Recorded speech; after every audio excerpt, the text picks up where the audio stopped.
Hello दोस्तों, मैं मनीष कुमार वर्मा आप सभी का स्वागत करता हूं आपके अपने चैनल इजी फंडा में एक बार फिर से।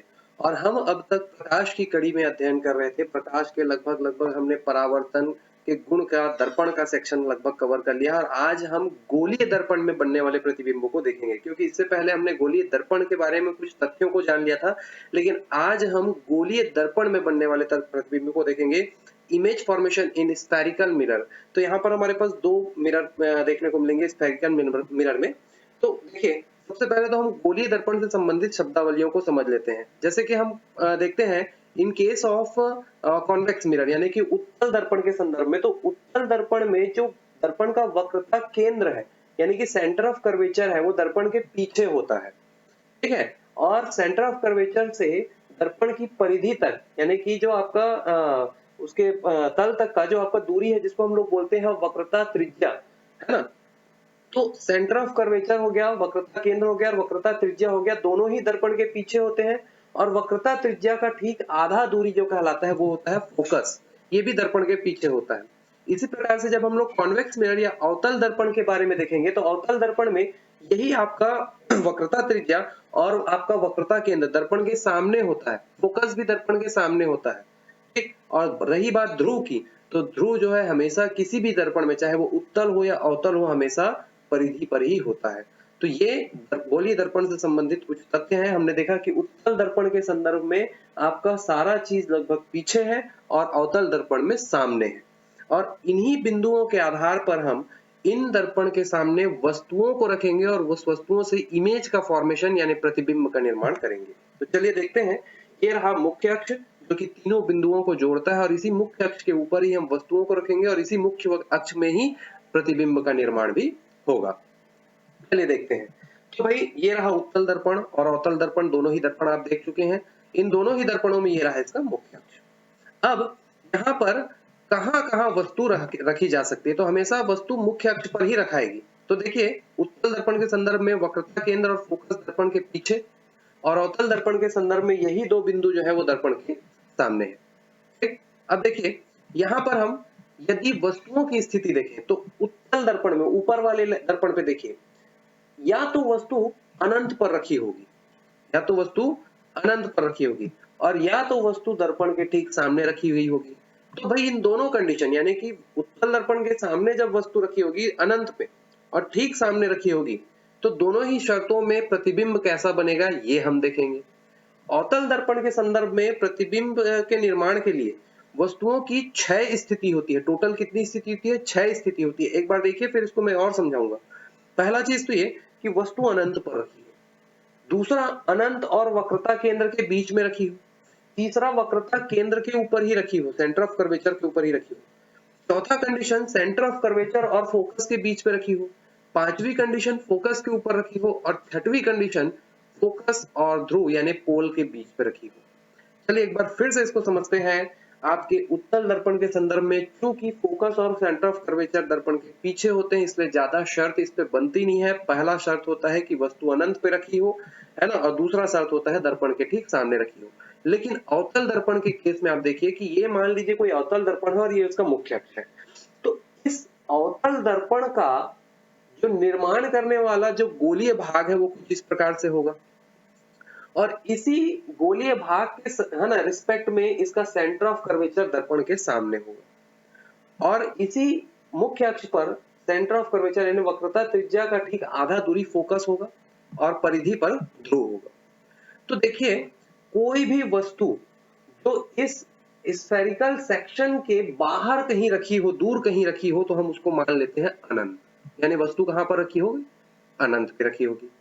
दूसरा कंडीशन कि उस अनंत से लेकर वक्रता केंद्र के पहले कहीं पर भी रखी हो, तो हम बोल सकते हैं कि वस्तु कहां रखी है? अनंत और वक्रता केंद्र के बीच में रखी है। तीसरा कंडीशन कि वस्तु को ठीक वक्रता केंद्र के ऊपर रख दिए, और चौथी कंडीशन वक्रता केंद्र और फोकस के बीच में रख दिए, पांचवा कंडीशन फोकस पे रख दिया, और छठवां कंडीशन फोकस और पोल के बीच में रख दिया। मतलब कि दर्पण के 3 बिंदु यानी वक्रता केंद्र, फोकस और आपका ध्रुव, इन तीनों बिंदुओं के आधार पर हम वस्तुओं की स्थिति को निर्धारित कर लिए। अब इन 6 पॉइंट्स में प्रतिबिंब कैसे बनेगा ये आगे देखेंगे, ठीक। तो हमने उत्तल दर्पण और अवतल दर्पण में वस्तुओं को कहां कहां पर रखेंगी ये हमने देखा अभी तक हमने प्रतिबिंब का निर्माण नहीं देखा है। तो चलिए आपके सामने एक सवाल है, किसी भी वस्तु का प्रतिबिंब बनाने के लिए दर्पण में न्यूनतम कितने आपतित या परावर्तित किरणों की आवश्यकता होती है, जिसका उत्तर हमें पहले भी समतल दर्पण के वीडियो में मिल चुका है। तो इसका उत्तर होता है 2। कैसे? तो आप ये समतल दर्पण वाला आप प्रतिबिंब निर्माण का देख सकते हैं, कैसे प्रतिबिंब का निर्माण हुआ है गमले का, और आप देख सकते हो हमें कितने आपतित किरणों की जरूरत पड़ी है। लाल रंग में देखिए आपका आपतित किरण दिखाई दे रहा है, 2 आपतित किरणों की आवश्यकता होती है। कोई भी वस्तु का स्पष्ट प्रतिबिंब आरेखित करने के लिए या बनाने के लिए हमको 2 आपतित किरणों की आवश्यकता मिनिमम होती ही है। तो चलिए अब हम लोग चलते हैं, अभी तो हम लोग समतल दर्पण नहीं पढ़ रहे हैं, अभी हम लोगों को गोलीय दर्पण पढ़ना है। तो गोलीय दर्पण के संदर्भ में किसी भी वस्तु के न्यूनतम 2 आपतित किरणों की आवश्यकता होती है, और उसमें से एक आपतित किरण हमेशा मुख्य अक्ष के समानांतर होगी, parallel to the principal axis, हमेशा मुख्य अक्ष के समानांतर ही होगी। और चूंकि ये दर्पण के ऊपर आके गिर रही है, यानी कि दर्पण से टकराने के बाद सीधे क्या हो जाएंगी, परावर्तित हो जाएंगी। अब देखिए उत्तल दर्पण के केस में ये कैसा दिखाई देगा, जैसे ये उसके फोकस से होकर आ रही है, मतलब आप जैसे ही परावर्तित किरण को देखोगे तो ऐसा लगेगा कि वो दर्पण के फोकस से होकर आ रही है, ऐसा नहीं कि फोकस से ही आ रही, होकर आ रही है। आप देखिए डॉटेड लाइन है, डॉटेड लाइन का मतलब वहां पर कोई भी चीज रियल नहीं है, हर चीज वर्चुअल है, यानी कि होती है नहीं बोल सकते, वहां पर क्या होगा, होते हुए मतलब आभास हो रही है। जबकि अवतल दर्पण में देखिए कॉन्वेक्स के बाद कॉन्केव में देखिए नीचे की ओर देखिए, यहाँ पर देखिए कि रिफ्लेक्शन के बाद जो है आपका आपतित किरण सीधा फोकस से होकर जा रही है, मतलब पहले फोकस से आती हुई दिखाई दे रही है, जबकि नीचे जो है फोकस से ही होकर गुजर रही है। ठीक, तो उत्तल दर्पण या अवतल दर्पण किसी भी के संदर्भ में आपके वस्तु से आने वाली एक आपतित किरण हमेशा मुख्य अक्ष के समानांतर होगी। उत्तल दर्पण के संदर्भ में परावर्तन के पश्चात फोकस से होकर आती हुई दिखाई देती है, जबकि अवतल दर्पण के संदर्भ में फोकस से ही होकर परावर्तित होती है। दूसरी प्रकाश किरण हमेशा वक्रता केंद्र को जाएगी और वक्रता केंद्र से ही टकराकर वापस आ जाएगी। अब देखिए इन दोनों ही कंडीशन में दोनों ही आपकी आपतित किरणें परावर्तन के पश्चात जहां पर भी टकराती हैं, प्रतिबिंब का निर्माण वहीं पर होगी। देखिए एरो से आपको पता चल रहा है कि कहां पर टकरा रही है दोनों एक दूसरे से, वहीं पर क्या होगा, प्रतिबिंब का निर्माण होगा। ठीक है, अब समझ जाइएगा, 2 आपतित किरणें लेनी है और दोनों आपतित किरणें जहां पर आपस में मिलेंगी वहीं पर ही प्रतिबिंब का निर्माण करना है। अब दूसरा कंडीशन यह है कि यदि कोई भी आपतित किरण परावर्तन के पश्चात जब भी है ना मुख्य अक्ष के ऊपर आपस में टकराती है, कहां पर, मुख्य अक्ष के ऊपर आपस में टकराती है, तो प्रतिबिंब हमेशा सीधा बनेगा। कैसा बनेगा, सीधा बनेगा, यानी वस्तु जैसा रखा है वैसा ही प्रतिबिंब बनेगा। और यहीं पर यदि वस्तु मुख्य अक्ष के नीचे अगर आपस में टकराती है, यानी कि मतलब सॉरी, ये जो आपतित किरणें हैं परावर्तन के पश्चात मुख्य अक्ष के नीचे अगर आपस में टकराती है, देखिए मुख्य अक्ष के नीचे आपस में टकराती है, तो ये हमेशा उल्टी बनेगी। याद रखिएगा, मुख्य अक्ष के ऊपर अगर आपस में क्रॉस करेंगी आपतित किरणें परावर्तन के बाद तो वो सीधा प्रतिबिंब बनाएंगी, और मुख्य अक्ष के नीचे अगर होगा तो वो हमेशा उल्टा प्रतिबिंब बनाएंगी। तो अब आगे हम लोग प्रतिबिंबों का निर्माण यहाँ पर देखने जा रहे हैं, किसमें, उत्तल और अवतल दर्पण में। चलिए शुरू करते हैं उत्तल दर्पण में प्रतिबिंब का निर्माण, यानी हमने पूरा बेसिक चीज जान लिया है। अब हम मतलब वास्तविक चीजों पे आएंगे, यानी जो हमारे कॉम्पिटेटिव एग्जाम में पूछा जाता है। तो सबसे पहला कंडीशन यहाँ पर देखिए, जब भी हमारा प्रतिबिंब का निर्माण होगा तो हमको जो है तो 4 आपके उत्तर जानने होते हैं। प्रतिबिंब जो बन गया उसके 4 उत्तर जानने होते हैं। पहला कि प्रतिबिंब बना कहां पर है, दूसरा प्रतिबिंब का आकार कैसा है, वस्तु की तुलना में छोटा बना है वस्तु से या बड़ा बन गया, तीसरा जो होता है वो प्रकृति देखेंगे, मतलब प्रतिबिंब की प्रकृति 2 तरह की होती है, मतलब या तो वास्तविक बना होगा या आभासी बना होगा, यानी कि दर्पण के सामने बना होगा या दर्पण के पीछे बना होगा, और दूसरा वो सीधा बना है या उल्टा बना है, यानी कि वस्तु की तुलना में वो इरेक्टेड है या इन्वर्टेड है। ठीक है, तो ये आपका 4 कंडीशन के ऊपर हम हर प्रतिबिंब के ऊपर चर्चा करेंगे।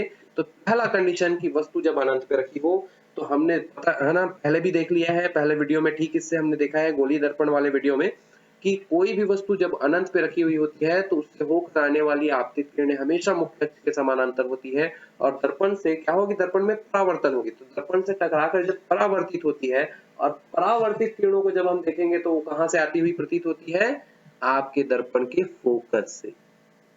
ठीक है, यानी कि दोनों ही आपतित किरणें परावर्तन के बाद कहां पर टकराती हुई आपस में प्रतीत हो रही है, कहां पर वो एक दूसरे को क्रॉस कर रही है, दर्पण के ठीक पीछे फोकस पे, यानी प्रतिबिंब कहां पे बन रहा होगा, फोकस पे बन रहा होगा।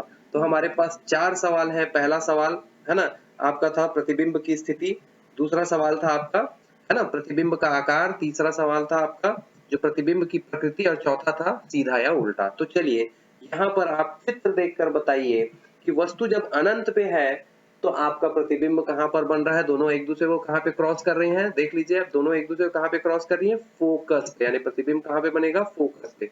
अब देखिए मुख्य अक्ष के ऊपर ही क्रॉस कर रही है।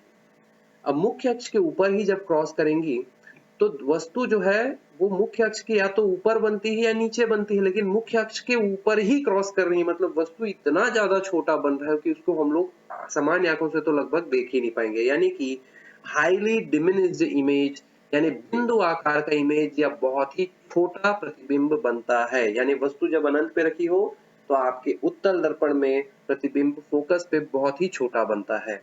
अब प्रतिबिंब की प्रकृति की बात करें तो हमने समतल दर्पण में ही पढ़ लिया था कि दर्पण के पीछे की सारी दुनिया आभासी है, वहां पर कोई चीज वास्तविक नहीं होता है। तो प्रतिबिंब बन कहाँ रहा है, दर्पण के पीछे, यानी कि दर्पण के पीछे बनने वाला प्रतिबिंब हमेशा कैसा रहेगा, आभासी रहेगा। अब प्रतिबिंब सीधा बन रहा है या उल्टा, ये आप नहीं बता पाओगे अभी, क्योंकि ये सामान्य रेखा आरेख है, ऐसे तो दिखाई नहीं दे रहा है। तो हम लोग क्या करेंगे कि वस्तु को धीरे धीरे खिसकाकर दर्पण के सामने ले आते हैं, तो उससे हमको पता चल जाएगा कि वस्तु जो है यहाँ पर सीधा बन रहा है या उल्टा बना है। तो हम लोग अगला कंडीशन देख लेते हैं कि दर्पण के ठीक सामने जब वस्तुओं को रख देंगे तो क्या होगा। तो पहला ये कि जो आपका एक आपतित किरण है मुख्य अक्ष के समानांतर होगी, और ये परावर्तन के पश्चात जो है फोकस से होकर आती हुई प्रतीत होती है। ठीक है, फोकस से होकर आ रही है ऐसा लगता है। और दूसरी जो आपकी आपतित किरण है वो वक्रता केंद्र की ओर आएगी और वक्रता केंद्र से टकराकर वापस चली जाती है। अब देख रहे हो कि आपका दोनों ही आपतित किरणें कहां पर एक दूसरे से टकरा रही हैं, दर्पण के पीछे टकरा रही हैं, और कहां पर, ध्रुव और फोकस के बीच में। कहां पर टकरा रही है, ध्रुव और फोकस के बीच में। तो यहाँ पर वही 4 सवाल है, प्रतिबिंब स्थिति कहां, प्रतिबिंब कहां पर बन रहा है, ध्रुव और फोकस के बीच में। अब देखिए प्रतिबिंब का आकार वस्तु की तुलना में छोटा है या बड़ा है, छोटा है। अब प्रतिबिंब की प्रकृति यानी वास्तविक है आभासी, तो दर्पण के पीछे बन रहा है, देख लीजिए दर्पण के पीछे बन रहा है, तो कैसा रहेगा, आभासी ही रहेगा, क्योंकि पीछे की सारी दुनिया कैसी है ना, आभासी है, कुछ भी नहीं होता है वहां। और अब देखिए कि प्रतिबिंब कैसा बन रहा है, सीधा या उल्टा। तो यहाँ पर प्रतिबिंब बन रहा है सीधा। हमने अभी थोड़ी देर पहले कहा था कि मुख्य अक्ष के ऊपर जितना भी प्रतिबिंब बनेगा वो कैसा बनेगा, सीधा बनेगा। यानी कि यदि अनंत पर वस्तु रखी है और फोकस पे अगर वो दोनों एक दूसरे से आपतित किरणें क्रॉस कर रही हैं, आती हुई प्रतीत हो रही है, क्रॉस करती हुई प्रतीत हो रही है, मतलब वहां पर भी वस्तु जो है ऐसा बन रहा होगा, सीधा ही बन रहा होगा। तो ये रहा आपका उत्तल दर्पण में दो ही शर्तों पर बनने वाले प्रतिबिंब। ठीक है, पहला तो अनंत पर और दूसरा कहां पर हो गया आपका, दर्पण के ठीक सामने। अब हम लोग इसको देख सकते हैं कि जब वस्तु अनंत पे रखी हो तो प्रतिबिंब बनता है फोकस पे। जब वस्तु अनंत पे रखी हो उत्तल दर्पण के सामने तो आपका है ना प्रतिबिंब कहां बनता है, फोकस में। और जैसे जैसे वस्तु को हम आगे सरकाते जाएंगे वैसे वैसे प्रतिबिंब भी क्या होता है, फोकस से ध्रुव की ओर खिसकता चला जाता है। यानी कि जैसे जैसे हम वस्तुओं को सामने लाते जाएंगे प्रतिबिंब भी आपका फोकस से ध्रुव की ओर खिसकता जाएगा, लेकिन हमेशा प्रतिबिंब फोकस और ध्रुव के बीच में ही बनेगा। तो जब भी आपको प्रतियोगिता परीक्षा में प्रश्न पूछा जाएगा कि उत्तल दर्पण के सामने रखी हुई वस्तु का प्रतिबिंब कहां पर बनता है, तो एक ही उत्तर, ध्रुव और फोकस के बीच में।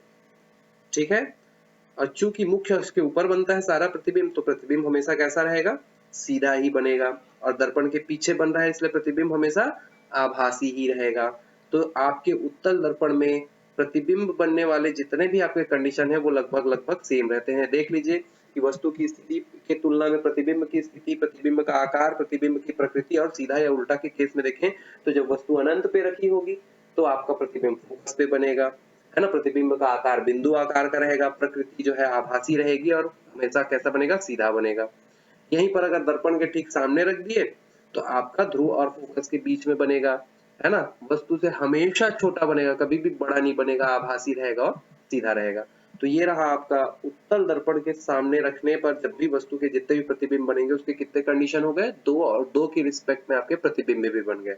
ठीक, अब यहाँ पर हम आगे बढ़ते हैं और देखते हैं अवतल दर्पण में प्रतिबिंब का निर्माण, यानी कि कॉन्वेक्स है ना, जो आपका कॉन्केव मिरर है उस पे आपका इमेज कैसे बनेगा। तो चलिए यहाँ पर देखते हैं वही 6 कंडीशन जो बनेगा, यानी 4 आपके उत्तर देने हमेशा। प्रतिबिंब की स्थिति क्या होगी, प्रतिबिंब का आकार क्या होगा, आपका प्रकृति क्या होगा, और सीधा बनेगा कि उल्टा बनेगा।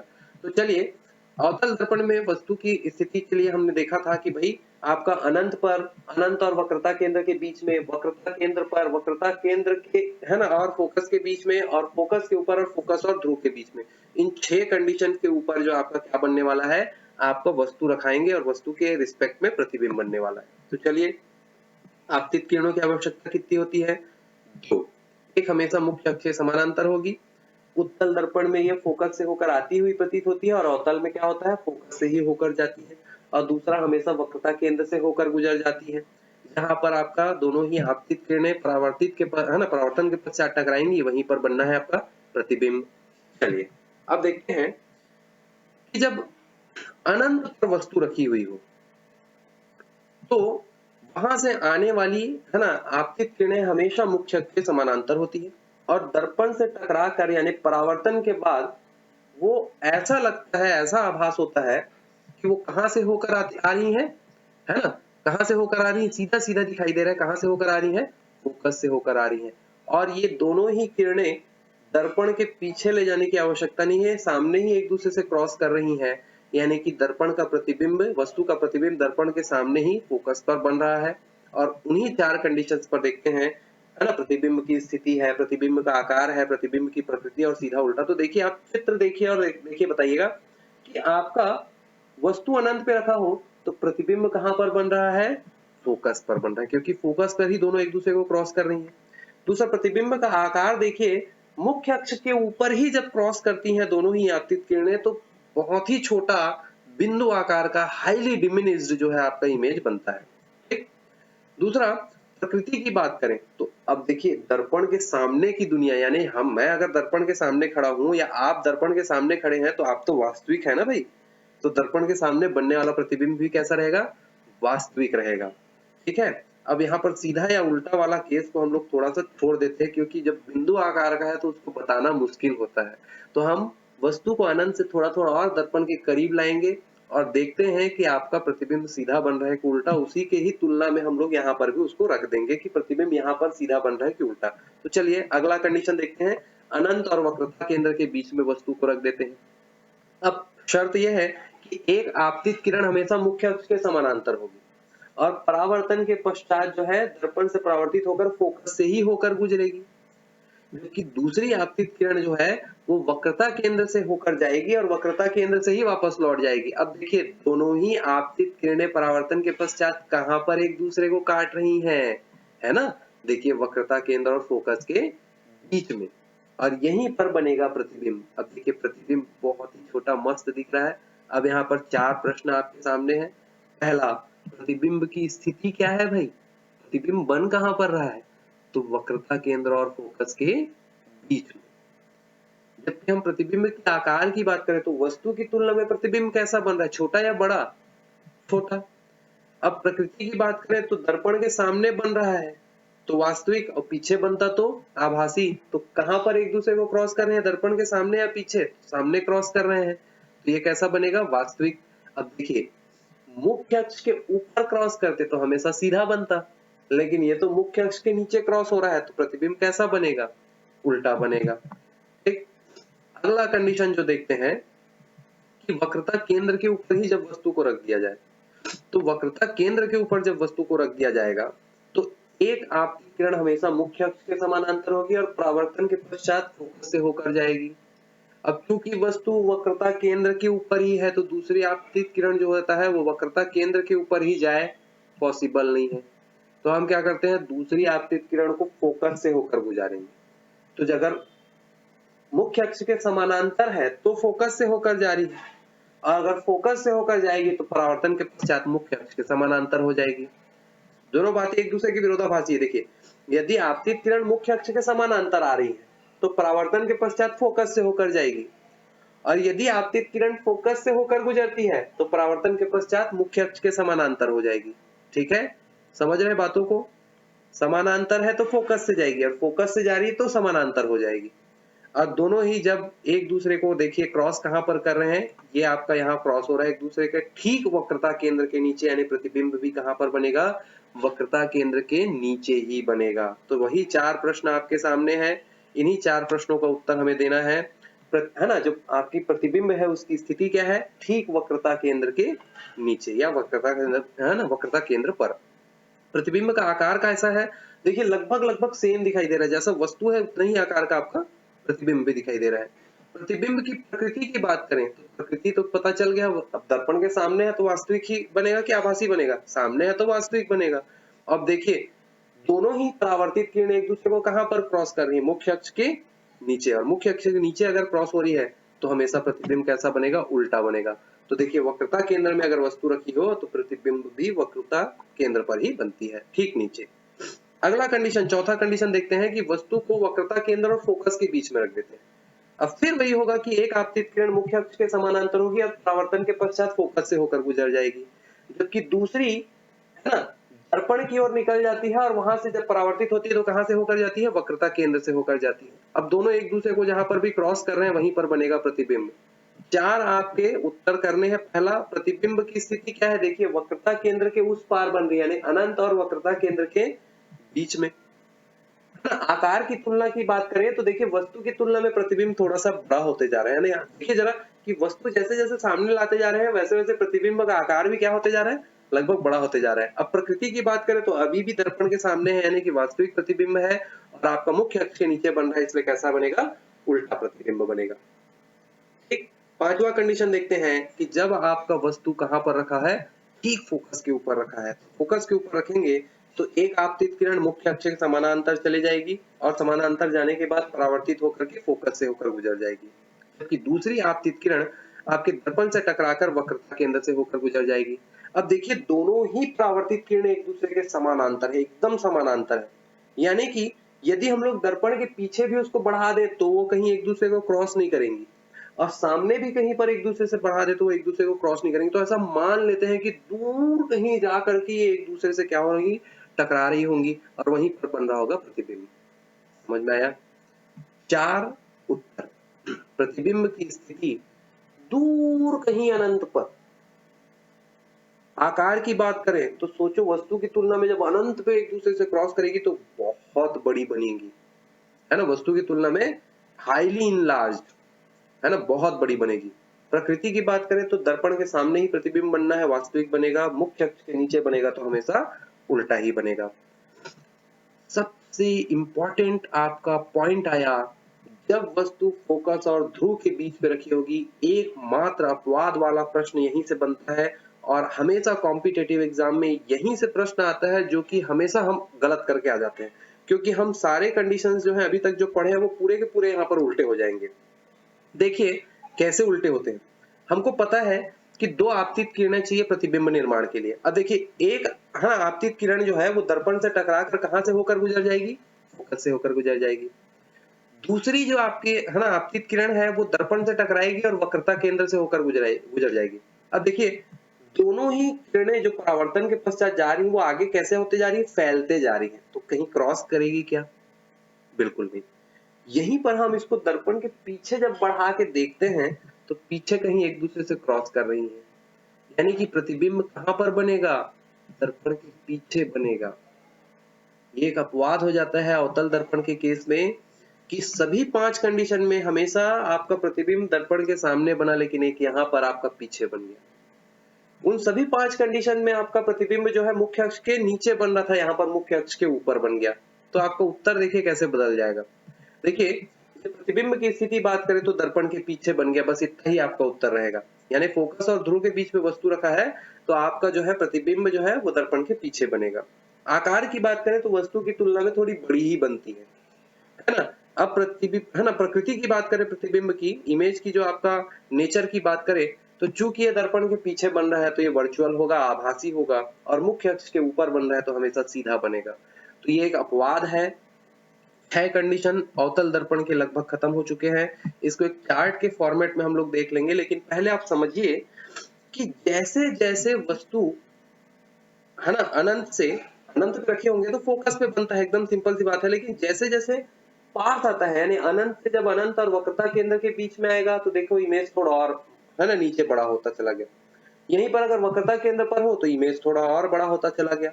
वक्रता केंद्र फोकस पे हो तो देखो इमेज और बड़ा हो गया, और फोकस पे हो तो और भी बड़ा हो गया। और यहीं पर अगर आपका है ना फोकस और ध्रुव के बीच में, मतलब देखिए जरा, जैसे जैसे वस्तु को हम दर्पण के करीब लाते जा रहे हैं वैसे वैसे प्रतिबिंब का आकार भी बढ़ता चला जा रहा है।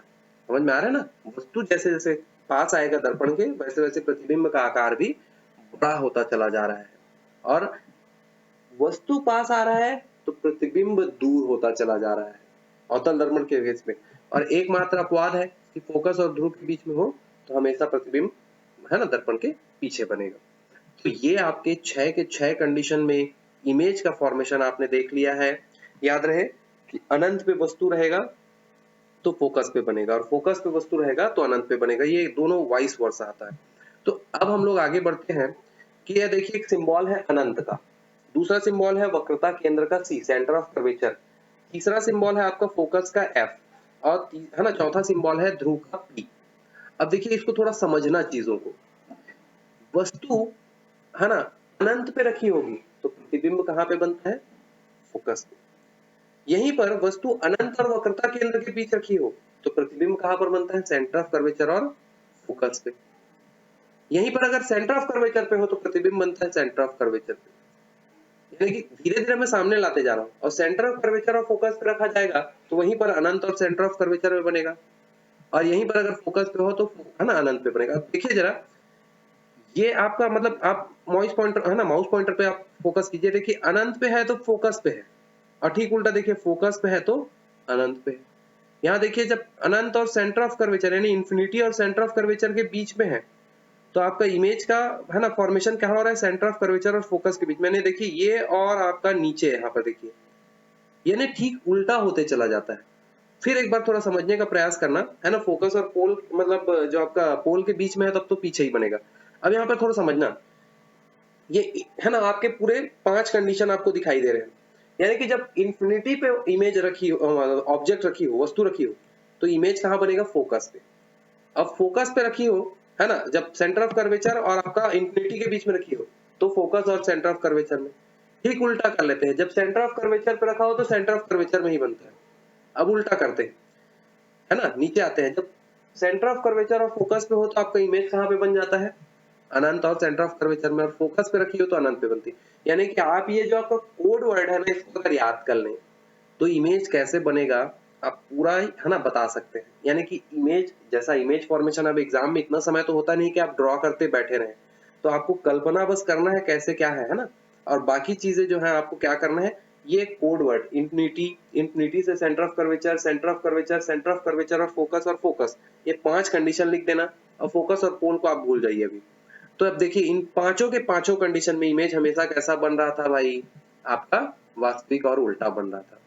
एकमात्र कंडीशन, जब ध्रुव और फोकस के बीच में आपका वस्तु रखा हो तो आपका प्रतिबिंब जो होता है हमेशा है ना दर्पण के पीछे बनता है और आभासी और सीधा बनता है। तो ये एकमात्र पेज है जिसका आप स्क्रीनशॉट लेके रख लीजिए, जब आप रिवीजन कर रहे होंगे तो ये आपको काफी हद तक मदद करेगा है ना। आप ऊपर इमेज में देख सकते हैं, ये रहा आपका सेंटर ऑफ कर्वेचर वक्रता केंद्र, और ये रहा फोकस, और ये रहा ध्रुव। यानी कि वस्तुओं की स्थिति की तुलना में आपका जो है प्रतिबिंबों का निर्माण दिख रहा है, ये उसके कोड वर्ड है। और इतना ही याद कर लोगे तो आप अपने कॉम्पिटिटिव एग्जाम में लगभग सारे प्रश्न जो हैं वो कवर अप कर लेंगे। देखिए 6 कंडीशन में वापस रिवाइज करवा देता हूँ।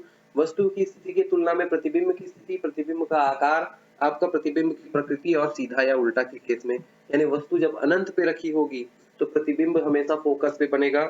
प्रतिबिंब का आकार बहुत ही छोटा हाईली डिमिनिश्ड बिंदु आकार का होगा। प्रतिबिंब की प्रकृति जो है हमेशा वास्तविक होगी, और चूंकि हमेशा मुख्य अक्ष के है ना नीचे बन रहा है इसलिए वो हमेशा उल्टा बनता है। ठीक, अनंत और वक्रता केंद्र के बीच पे रखी होगी तो प्रतिबिंब जो होता है फोकस और आपका है ना सेंटर ऑफ कर्वेचर के बीच में बनेगा, वस्तु से थोड़ा छोटा बनेगा, वास्तविक और उल्टा बनेगा। जब आपका वक्रता केंद्र पर ही वस्तु रखी हो तो प्रतिबिंब भी वक्रता केंद्र पर ही बनती है, वस्तु के आकार की ही बनती है, अभी भी वास्तविक है और उल्टी बनती है। ठीक, जब वक्रता केंद्र और फोकस के बीच में वस्तु रखी गई होती है तो वो आपका प्रतिबिंब कैसा बनेगा, अनंत और वक्रता केंद्र के बीच में बनेगा। वस्तु का आकार अब थोड़ा सा बड़ा हो जाएगा, है ना, वास्तविक रहेगा, अभी भी उल्टा रहेगा। पांचवा कंडीशन, जब फोकस में वस्तु रखी होगी तो प्रतिबिंब अनंत में बनेगा, अब बहुत ही ज्यादा वस्तु से बड़ा बनेगा, वास्तविक रहेगा, उल्टा रहेगा। और अपवाद है कि जब फोकस और ध्रुव के बीच में रखा होगा तो हमेशा प्रतिबिंब दर्पण के पीछे बनेगा, है ना, वस्तु से बड़ा बनेगा और अभी आभासी और सीधा बनेगा। तो ये आपके छह कंडीशन अवतल दर्पण में प्रतिबिंब के निर्माण के। यदि आपको समझ में नहीं आएगा तो डरने की बात नहीं है, अगली वीडियो जो होगी वो उत्तल और अवतल दर्पण के उपयोग की होगी। इसके बाद हम लोग आपके दर्पण में प्रतिबिंब निर्माण से संबंधित जितने भी प्रश्न अभी तक कॉम्पिटिटिव एग्जाम में आए हैं या जो आपको कंफ्यूज करने वाले प्रश्न होंगे वो मैं आपको पूरी तरह से बताऊंगा। इवन अपने तरफ से कुछ ऐसे प्रश्न बना के बताऊंगा जिससे आपको एग्जामिनर कितना भी कंफ्यूज करने का कोशिश करे आप उसका उत्तर जरूर दे पाएंगे। ठीक है, तो चलिए आज के लिए इतना ही, काफी लंबा सेशन था, लेकिन याद रहे ये सारे वीडियोस अभी हाल ही में हुए जितने भी कॉम्पिटिटिव एग्जाम हुए हैं, खासकर का जो अभी आपका सी टेट का जो पेपर हुआ उसमें दर्पण से संबंधित एक प्रश्न आया ही है हर सेशन में। और वहां पर हम लोग छोटे छोटे आपका कॉन्सेप्ट के कारण जो है कहीं पर मिसमैच हो जाता था हमारा कॉन्सेप्ट जो है, और हम लोग आंसर गलत करके आए हैं। तो ऐसा बिल्कुल नहीं होना है। आप इन वीडियोस को देखते रहिए, आपको हर चीज समझ में आएगा। और हो सके तो भाई समय तो अभी सबके पास है, थोड़ा सा वीडियो लाइक कर दीजिएगा, शेयर कर दीजिएगा और सब्सक्राइब तो कर ही दीजिएगा। ठीक है, तो आगे बढ़ते हैं, तब तक के लिए